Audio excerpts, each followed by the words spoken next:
我係舉峰，我係一個小說家，對藝術家朋友嘅家比較啲，定一個老朋友，點一咖啡，聊一段客家嘅風法。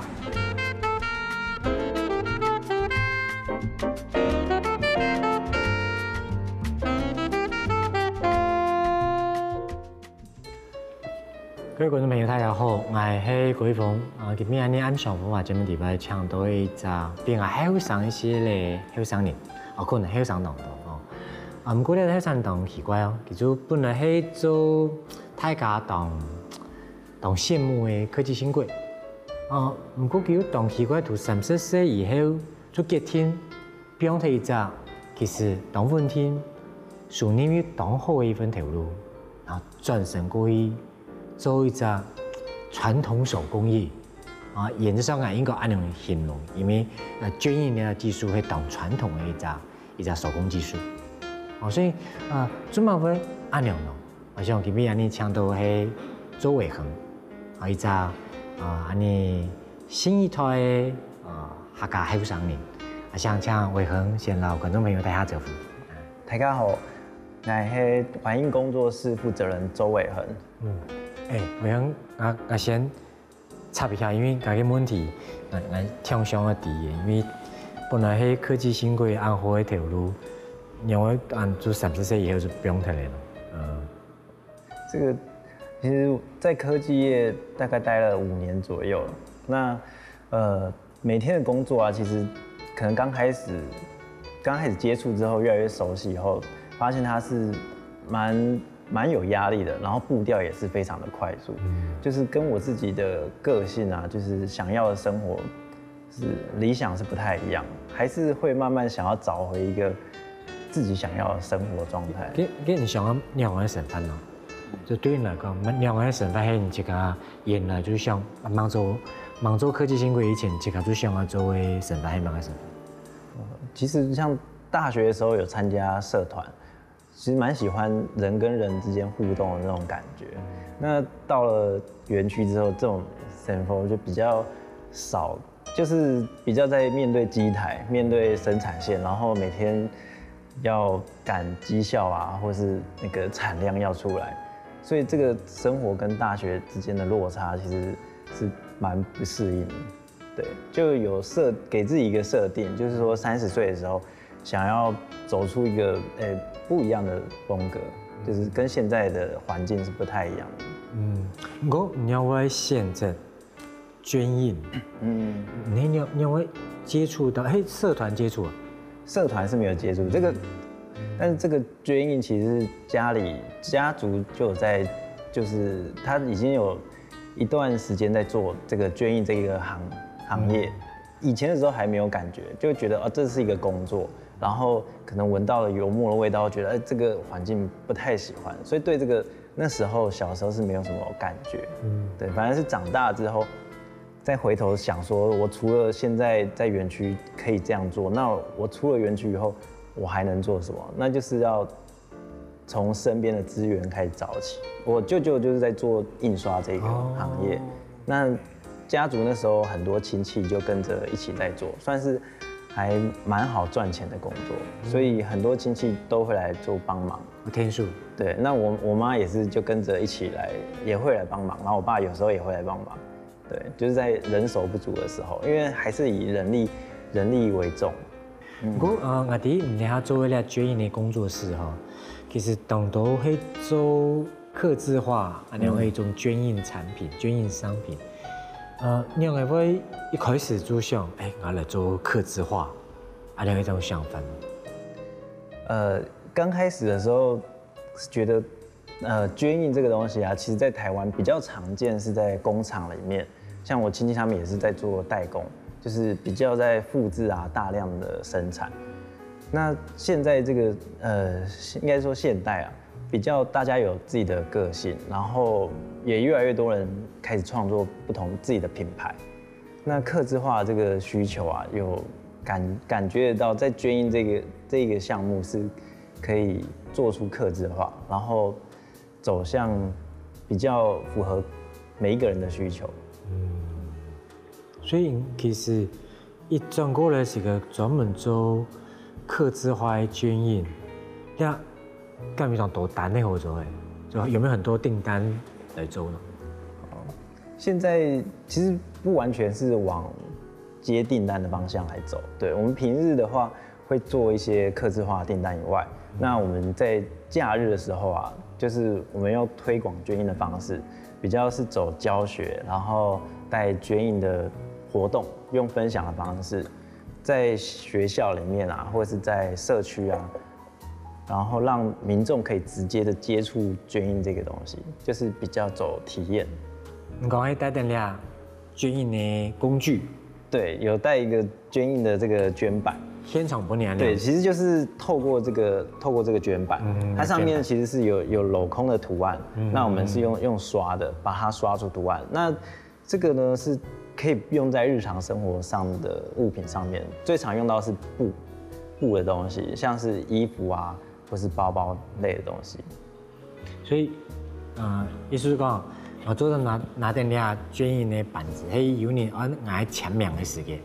他们做签好啊，写个名的，然后读者来是个就刷，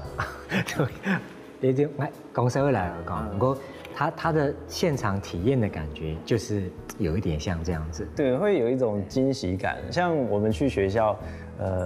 像现在班上都会想要做班服，那每一个学生大部分拿到班服的时候，他已经是每一件一模一样，而且已经是成品，他可能对这个没有感觉。对，那如果说这个班服呢是我带到学校，让你们自己动手做，然后每一个人呢甚至可以做出一些不一样的变化，那在完成那一当下的时候，看到作品的时候，他们会非常的有惊喜感。你像你讲的客制化，就为到客户来服务的一个做新的捐印的方式，好吗？不过你还当多人讲做捐印做当到像类似那种传统的手工制作品的时候，基本老文化产业创意，要在几个关键字连都可以看了，所以你这个还你来看，对你来讲，你还算文化创意吗？文创产品？其实文化它就是从生活中来的，所以它是不可分割的。那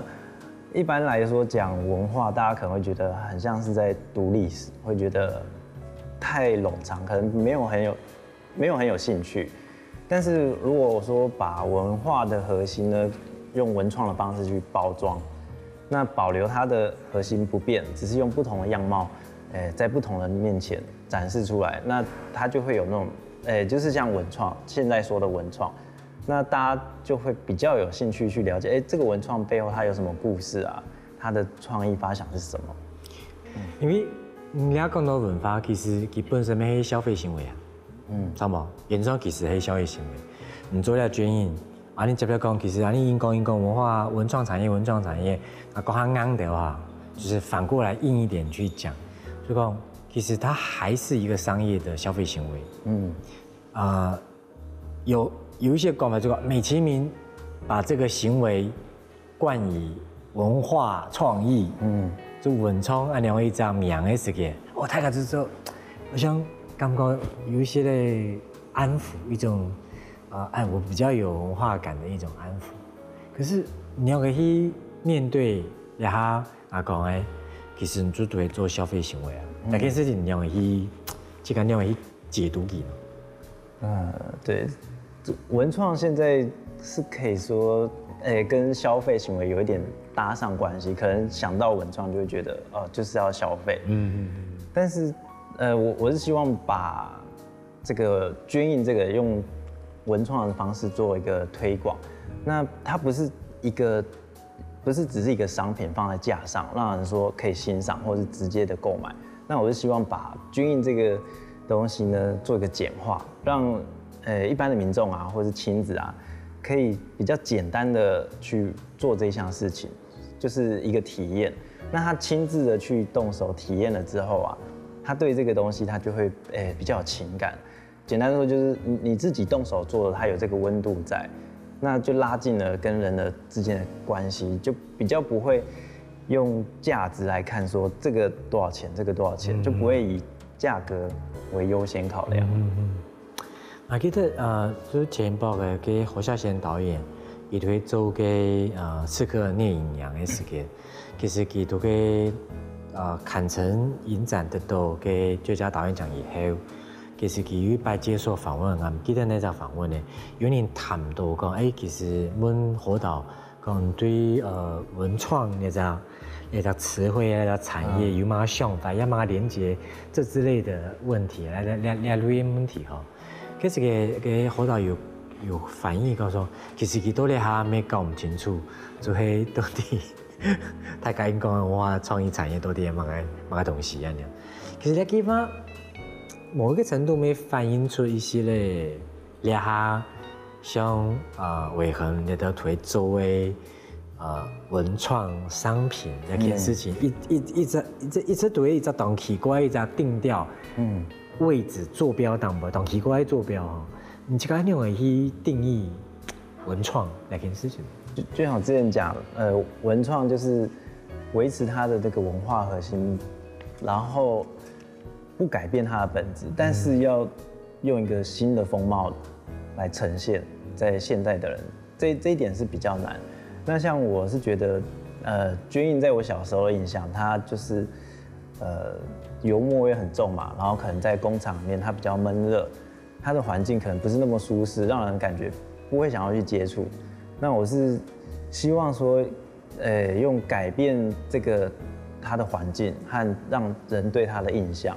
然後是先喜歡上這件事情，然後去接觸這件事情，然後進而他就會想了解，絹印可能在過去他會做些什麼事情，那現在呢，絹印就可以應用到什麼不一樣的地方上，就是給他一個新的面貌出現在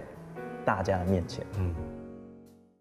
這個手工它還是有它的優點存在。那我想要帶給大家的就是，我們每一個人做出來是獨一無二的，然後大家會喜歡說啊，以自己做出來的為驕傲啊，對，就會覺得說啊，這個是我自己動手做出來的，因為他可能沒有想過說，哦，原來我也可以自己做出一件 T 恤啊，或者是我背的包包居然是可以除了我自己設計以外，我還是自己動手印刷的。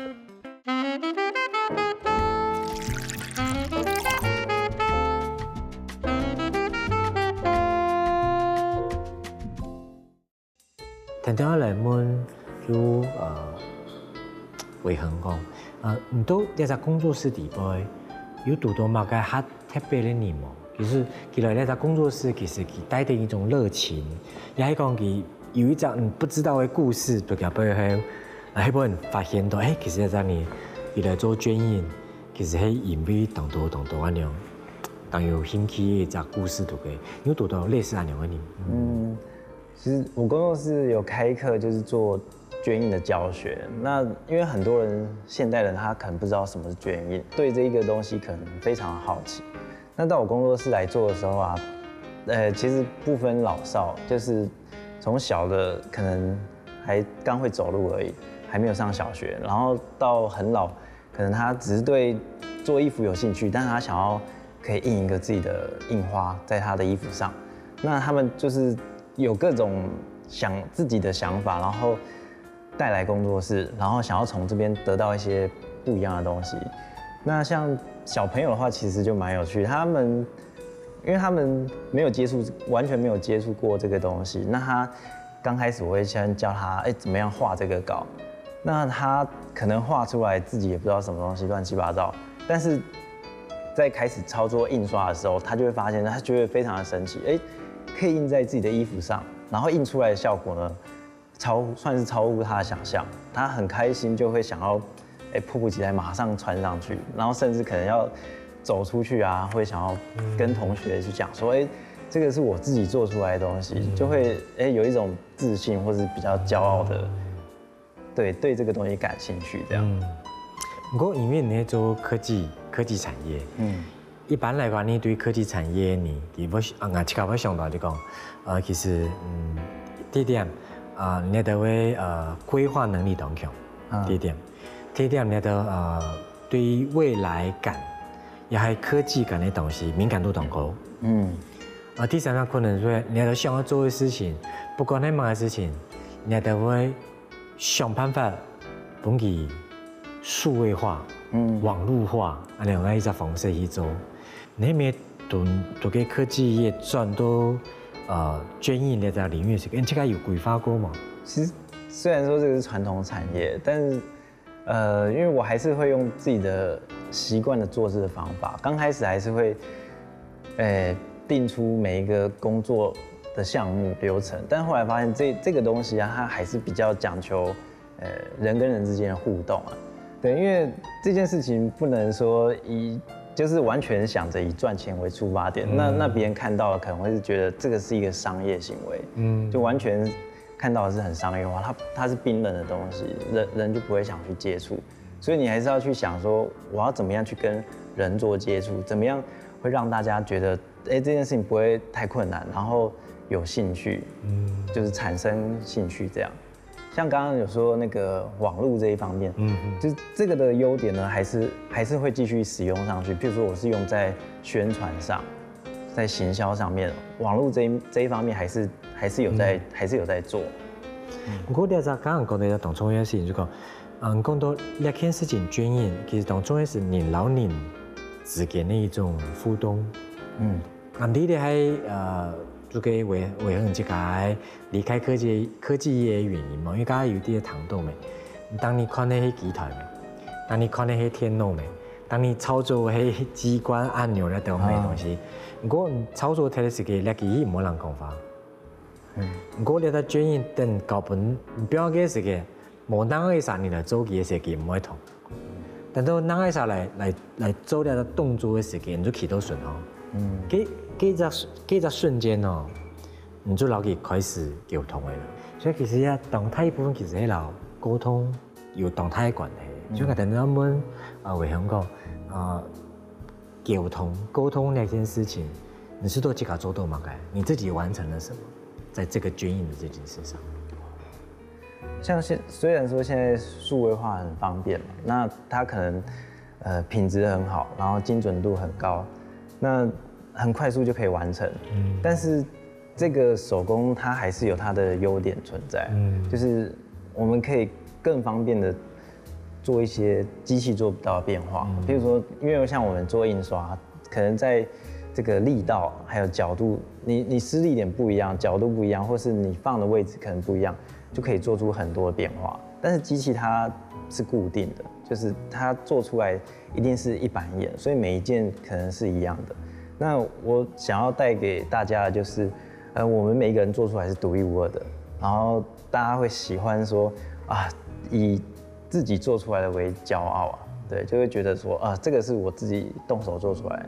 因為他可能沒有想過說，原來我也可以自己做出一件 T 恤啊，或者是我背的包包居然是可以，除了我自己設計以外，我還是自己動手印刷的。那等等，就問一下當現實的問題就講你睇下做捐印，差唔多錢來養活一個家庭嘛？當現實的一種問題，有辦法做到？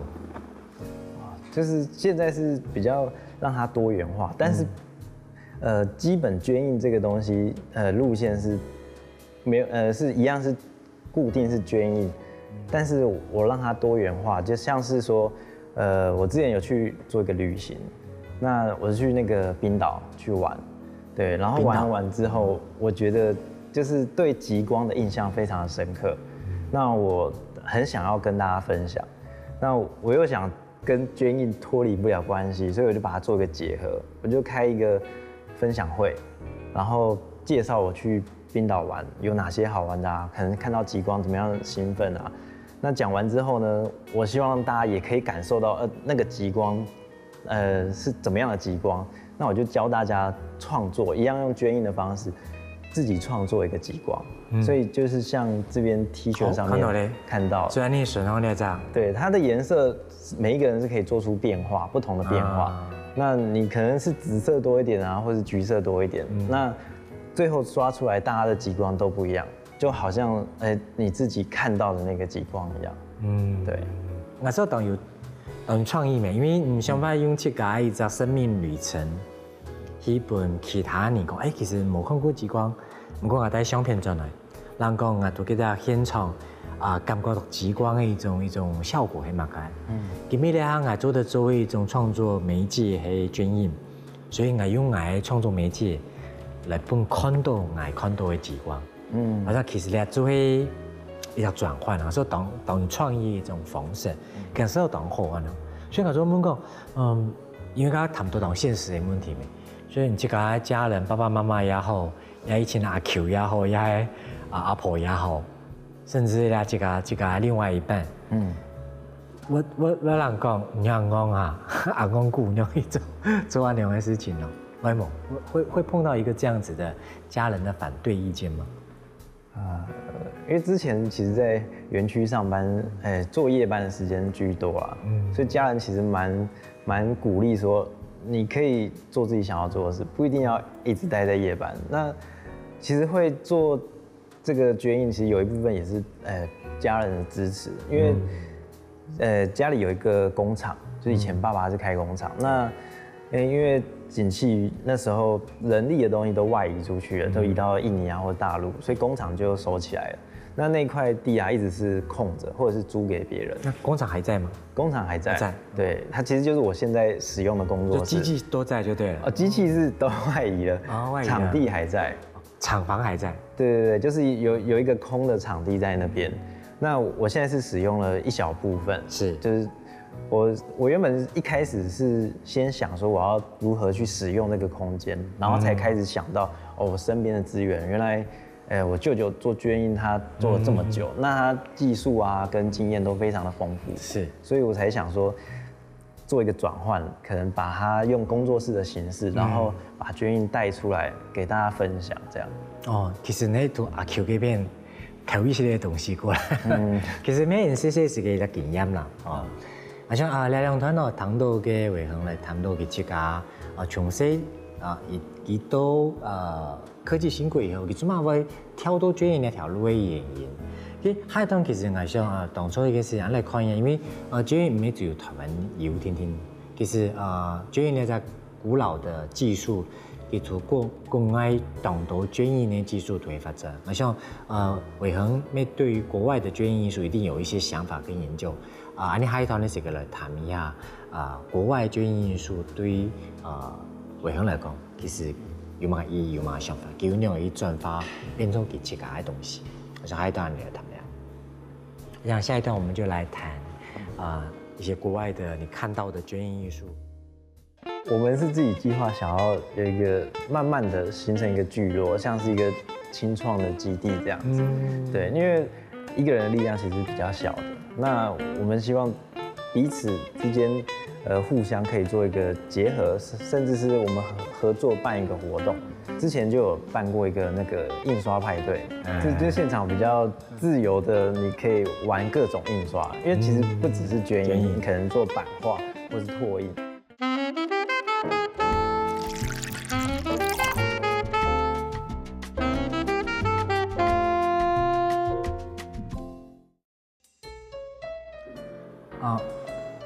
谈谈你来讲，其实当初一件事情讲，其实一只科技新贵来做捐印，佢哋唔係聽阿 Q，也以前阿婆安能印做得係唔係，一定有一些形式的想法。其實形式的想法對我來講，就會輕鬆一部分，因為一隻後生人，也跳到一隻其實對傳統有可能連接傳統一隻產業裡邊嘅事嘅，我特別就會想問佢講，佢外國人係點樣做嘅？以前外國人。给作为来跟技术对你来讲有嘛影响？就是外国的技术至于你诸多的影响跟想法是什么？对，我应该来谈一下。其实我刚接触捐印的时候，对这一块是不熟。虽然说小时候有看过，但是因为都没有实际去碰过，所以我在要离开科技业的时候啊，那时候有先多方的去上网，就去查说，台湾现在捐印做到哪里？那有在做的捐印可能是哪个方向？然后国外呢又做了哪些？那我发现其实，国外跟国内做的方式差蛮多的。国外其实它比较会走商业跟设计这一块比较为重，那台湾还是比较偏在工厂的代工。所以因为你刚刚讲到的台湾做捐印还是在代工，你黑老玛莎做 EDM 吗？我看到大部分除了设计学院里面可能还会有做，但是他们用这个是当做一个工具，就是他们是在创作，只是捐印是被当成一个工具，它没有被凸显出，这个东西其实它可以很有趣，它可以变成创作，对，它也可以让大家来接触，让它变创作，而不是说可能只有艺术家他只是一个创作的工具。我看你那样啊，用捐印的技术来做我们讲的创作，你怎么用捐印来做创作？捐印其实可以跟很多做结合，像这边有看到2幅，一个是捐印结合刺绣，就是手工刺绣，对，那它又会有立体感，就是它除了平面的印刷之外，它又会多了立体感。然后另外一个是结合纸，一般对可能看到是印在这个的特别处是它是纸雕，对，然后还有纸，对。那这个是我也是在市集认识的一个朋友，他现在也在我刚刚讲的那个工厂，对。那我们就是分割可能几个区域，然后大家一起在那边做创作，还可以互相做一个结合。所以你刚刚讲到这工厂，其实唔係。你去家捐印工厂天天呢，开始要请当到后生人，乡下都去在工厂里边，13年搬到一个区块一堆地方，对，然后开始去家做，然后你慢慢的有了去家捐印，然后刺绣，然后纸，你刚讲纸，其实黑应该黑鹿吧，对不对？梅花鹿的纸雕，那应该是中央山脉吗？还是？对，可以山嘛，对，玉山，好，我就假设它是玉山。所以，你知道迄纸，那纸迄这个手做的纸，手造纸，它那是手抄纸，也是一样是手做。那它像是做手抄纸这个，它纸张也会需要印刷，但是它的纸啊就没办法用机器印刷，因为它做的纸是比较粗糙的，对，所以就需要这种手工印刷，所以我们就刚好可以做一个结合。不过我倒好奇，你一般做字来可能做迄做撰写。绘画种种，当然，你准备做工捐印，其实没有一种绘画，一种广义的一种图像的艺术呈现嘛，有某一种艺术呈现或创作呈现，它也是透过一种颜料、颜色、构图种种的把它呈现出来。跟传统绘画其实在定义上的差别就是，你是用先卡多当包，对，然后再用颜色来规则抹勾印，然后拿印这边捐印的，所以。按斗某可以让后山你聚在那边，你们想干嘛？对，你们3人成党嘛，就你们这个党想要干嘛？其实那边我们是自己计划想要有一个慢慢的形成一个聚落，像是一个青创的基地这样子。对，因为一个人的力量其实比较小的，那我们希望彼此之间互相可以做一个结合，甚至是我们合作办一个活动。之前就有办过一个那个印刷派对，那就是结合不同的工作室，然后吸引大家一起来玩。就现场比较自由的，你可以玩各种印刷，因为其实不只是捐印，你可能做版画或是拓印，就是很多都算是在印刷的范围内。但你工厂里面有按斗版画其他一种印刷干于按斗。其中有一个是版画工作室，它算是做一个金属石刻的版画，对，这个也比较特别。那它就带来了很多版画的这个知识。那从这边知道，其实版画是很多元，那还可以玩什么？那它就带过来，然后我们就大家一起同乐。那当然也有玩捐印，就是大家互相分享。其实刚刚谈讲个青创基地。说的在想法很好，因为在竹北这边嘛，对不对？对，其实就在高铁站。竹北高铁站附近，好像一家工厂，一家肉工厂做的本地改装。其实你做喺当外国嚟做饭未？当到外国嚟工厂，其实当到就变到某困样一家特区。我记得像美国的应该是纽约吧，还有一家肉品加工厂。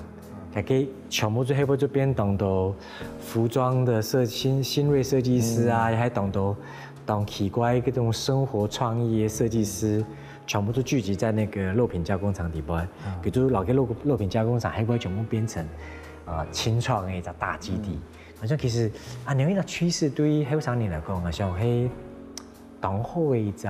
方向啊，没坏事情。简单来说就是你们的动能够汇集到多巨大啊，那个巨大到让整个台湾都在关注你们，就太高了，全部看了。这个动能不量太是其实很难嘛，就是很难去看你，所以会期待就是你那个动能能够整个巨大到崩撑起来，然后把你们现在这个一个小型的工厂变成是一个更复杂的青年创业基地。像海这个时间哈，你做得来想一下谈一下伟恒来讲，就其实他做得到按照后生人聚集在一个工厂地边，想要做一个青创基地。那做一个青创基地，到底会面对到哪一道的问题？又有哪一道按道的事情可以解决？像海团的时间，按照来谈一下伟恒，佢有乜嘅想法，以及其他都按道佢這個朋友地邊又有乜嘅想法？像海姐是按照來談的。因为我们那个是在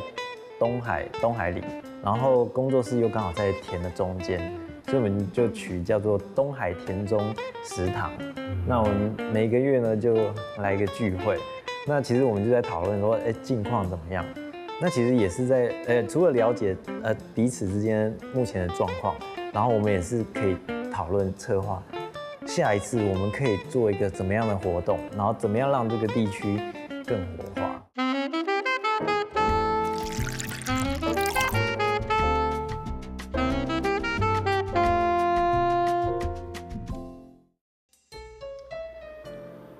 2个时代其实对后生人来讲，上个对着按时岛屿当中行出一条这个路来，确实蛮简单。妹妹讲以前的人行那条路就当方便，当轻松，唔系。不过咧规则大环境因为咧30年来到80年代末期，慢慢的转过了，就整个中小企业起飞以后，到咧30年过去，规则时代又行到一只，其实对于新一代后生人来讲，可能较辛苦的一只时间点。因为那个时间点，多好做本伟恒在推年度到位，你们就碰到了这个我们常常说的新的一个清贫时代嘛，对不对哈？你们是新的清贫一代，但是你们又想要做新的青创，你先过来讲一下，就讲一开始的时间，你这个13年就给工厂地边，多么个艰苦的事情，有么个艰苦的事情？刚开始创业，是自己一个人决定的，所以那时候工作室自己一个人。那有任何想法，目前是只能自己在想，但是没有一个对象可以说沟通或讨论。那就是慢慢摸索，然后最一开始遇到的是技术问题。虽然说，可是不是有舅舅吗？阿 Q， 对，阿 Q 会让天数啊。对，但是他那个是比较经验，但是很多经验还是要你自己下去做过，你才会知道原来做了之后才会碰到什么样的问题。所以这个是最一开始马上遇到的。那就是要有一段过渡期，就是你要自己去尝试去练习，那你才会发现说，原来这边可能。因为之前听到的是看到都好像很简单，但实际你要可能去了解它背后的原理是什么啊？它为什么要这样做呢？它这样做是什么目的？那你真正清楚之后，你再去做这件事情的时候，你可能就会慢慢的找到解决办法，甚至你可以不一定要按照之前传统的这个步骤，你可能可以做一个简化，或是把它达到一样的目的。所以。技术这一点是目前是刚创业的时候第一个就碰到问题，对，然后这点其实大概前期遇到，后来算是有比较解决，因为只要有问题就可以问那个舅舅，所以其实很快就可以解决掉。那他这个不是大问题，对，那再来就是碰到会希望可以有一个伙伴，可以慢慢有做一个讨论，或是我还可以怎么样的延伸，我可以做更多的事，因为一个人做的事，我可能只能在这个点，那我是希望可以再做不同的发散，所以后来，在工作差不多第2年的时候开始，比较常找一些我大学社团的，大学社团的伙伴，就他们可能有兴趣就会来帮忙，然后一起来玩，可能去跑市集啊或跑活动啊，缺人手的时候就找他们来玩。那后来大学同学就有一个人，他叫玉成啊，对，那就被我说服加入了，所以我们现在工作室，就多了一个伙伴，那很多事情就可以跟他一起。你在朋友会做乜嘅？你负责乜嘅部分？他原本也是做那个，也是在园区，也是在园区，对，他也是跟我一样，差不多做了5年左右。你又让一个科技新贵跳槽，对他就心动了，就一起跟我撩下来，就一起来做这件事情，因为他觉得这件事情其实是很生活，然后他也觉得是蛮有意义的，给自己更多时间，然后有自己更多的想法可以投入进去。那所以有加入伙伴以后，比较多的讨论，那很多杂乱的东西也会慢慢比较系统，因为自己一个人的时候会，可能这个自己过得去就好，就是会比较随便。那有了伙伴之后，很多东西就开始归纳出来，哦，比较有一个方向出现。对，那现在工作室是成立差不多快4年，那因为我自己这个工作室慢慢又有吸引到其他人，其实也有兴趣，也想要有一个这样的工作室，或者是可以互相的合作，所以在差不多在第4年的时候啊，开始又加入了几个工作室，一起到我就是现在工厂的那个地方。那我们其实每个月啊还会有一个小聚，就是一起吃饭。我们就因为我们那个是在东海里，然后工作室又刚好在田的中间，所以我们就取叫做东海田中食堂。那我们每个月呢就来一个聚会，那其实我们就在讨论说，近况怎么样？那其实也是在除了了解彼此之间目前的状况，然后我们也是可以讨论策划。下一次我们可以做一个怎么样的活动，然后怎么样让这个地区更活化，让更多人看到。那最近一次你的讲到的太大的困难係乜嘢咯？就原則上應該更直接的問題啦。他這邊問題就講，你下太家有留設計做出來的東西，推動出去嗎？因為用个人工作室的推动力量其实蛮小的。那我们每一个工作室其实都有自己的那个客群，那我们是开始做互相的交流。比如说我的客群可以带到他的，然后他的又可以带到他的。那我们希望，当然是越多人加入，那这个客群可能会越来越庞大。那除了现有的客群之外，我们还要再往外扩出去，所以可以做一些结合。激发出不一样的创意，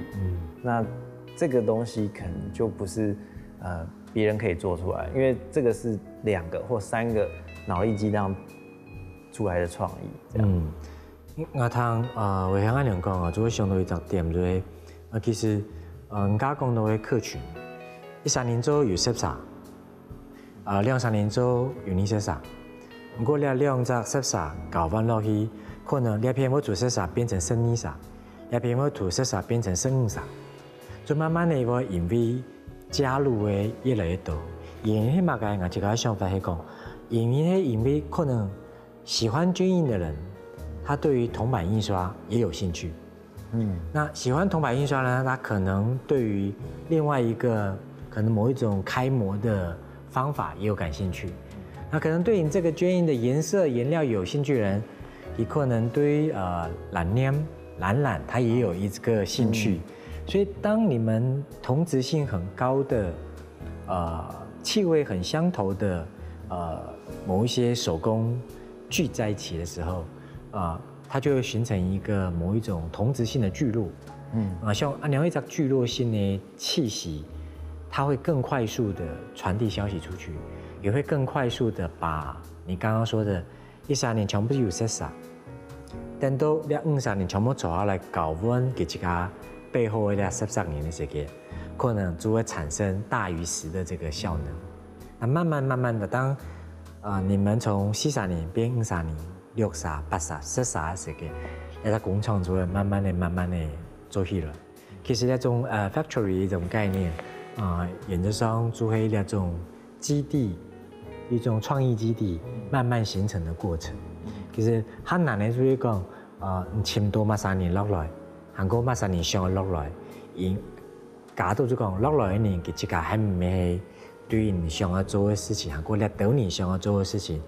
遇到共同嘅目標，想去做件事，喺要做到呢點嘅時候，可能就還有機會，一個基地、一個 factory、一個工廠會成功。不過當然沒有一個可能發生的壞消息，就講會不會人家做唔起了？我也想講，做不起來這件事了。其實因為像台北的話，其實發展蠻快的。那我們其實也會擔心，比如說可能一個大財團，他馬上就複製你一模一樣的東西，那你可能馬上被他掩蓋過去，他可能宣傳的速度，或者是他花更多的錢做行銷，那你是不是就被他偷走，馬上就複製過去？那所以說，這個你自己要做更快速的變化，然後除了就是因應不同的客群，可以做出不同的又像是客製化以外，然後你要去想更多新的變化，譬如說可以辦什麼樣的活動，那它可能有什麼樣的不同的結合，那又產生出什麼樣的火花這樣子，所以自己的應變要隨着可能時代。要一直往前，對，就是不能說停留，可能就是守着就是傳統絹印這件事情，那要做一些時代上的變化。我說為何你要講防範，我是講好，因為我自己想就講，沒錯，所以因為你下你哋要喺後生年頭，你對於這新的時代一種壓迫感，有壓迫感。在這背後，其實就可以有一件當創業事情。如果你想要做老文化創意有關的產業，有一件事情當創業，就講你要轉動的比別人快速轉動的比你剛剛說的那些真係有錢的公司、有錢的財團還要急，急得有錢，不過一家公司狀態，一個太想要轉身的時間冇人急，你要做像游擊戰一樣的，不過你要轉身當急。你慢慢賺的時間，可以就可能賺100升的時間，你都要賺500。你只有透過這種快速的方式，不斷又不斷的去訓練自己，變化。因為後生年變動咁嘅。假設你這個客戶喺後生年，新一隻時代對你絹印、客製化絹印有興趣嘅人，你做提供你到客製化你到人到底想要樣嘅客製化的形式，這樣做的吸引佢哋來接觸你。甚至是因為你要轉身跳腳速度跳腳，你們又能夠有量又有質，可能佢當到客太財團的你想一下算蠻大一下，就想講其實我唔當搶嚟就來做回來，反正我要按你名按你搞本，我哋做100隻絹印嘛嘅東西，按樣複製的結合，又要有手繡又要幹嘛，你們幫我完成，反正我哋有單的名，我就發包給我的下游廠商。就是你們青創基地。我記得其實同維恆講吼，同維恆講呢件事情啊，這個就新都可以當到想法，沒當到感慨。佢想法啦感慨就會講，其實不管係維恆咧一隻卡在中間的客家後生人因為佢想要行一條路行出去，想辦法tìm到一隻新時代。又想要做文化創意，一直後生年，佢想要做嘅事情，其實面對到大環境來講，做下樣，就像你下你老維恆印談面講嘅話，其實就係一隻卡住的感覺。不過有時候，你冇乜解特別奇怪，因為好像你希望你父子輩幾隻石頭嘅人，你講，佢你睇幾隻石頭有乜困難冇？好像其他一定冇人講，幾隻石頭一樣嘅難啊，需要聊一個當你要變到一安補這樣做的做到一系列，創造一系列錢，幾隻石頭有幾隻石頭困难的地方。那条石头没有那条石头，本来的后生人卡在那地方啊，这种其实咧卡住的感觉，就像你俩这个客家人对这个讲客话，不管你身份也系语言，好像同样的一只困境啦。所以我想今比其实图维恒咧只后生人的身上，其实看到安尼共同的一只困境。不过那样其实当开心今比做的图节目当中读到维恒来参加的节目带动一只客制化的捐印来到安尼节目上，所以迄有需要想要做客制化的捐印，做在来竹北高铁站食堂来前面下维恒。我一定都会想到一些当有意思的、新的安尼看不到的捐印，做的土地上石头再个被创造出来。像今天谢谢我们过来，咩谢谢今边的观众朋友大家来看你俩特别节目，咩希望今边的捐印来看事情，以及一只安后生人给到捐印那条路当中，用一只工厂来做青创基地的来件事情。做得本大家带来一些些的无同样的感觉，过一些些的无同样的想法。咩希望今边会上来节目以后两件事情继续努力拼你的青创基地那一件事情妈妈也喊不人讲客话的时间，然后客话严重了一些嘞，都挺好的谢谢各位，今天我们节目到这边，大家晚安。加油！谢谢。总来看，周伟恒是一个悄悄的好生人，不过在个木匠底下两张木柱，佢冇失去到家嘅方向。佢哋下正行到一条长长的长路当中，这条长路从佢阿婆就开始，天天接到架桥。接下來行到嘅神當後，佢喺個悄悄嘅鏡頭當中開啟了一隻老嘅廠房。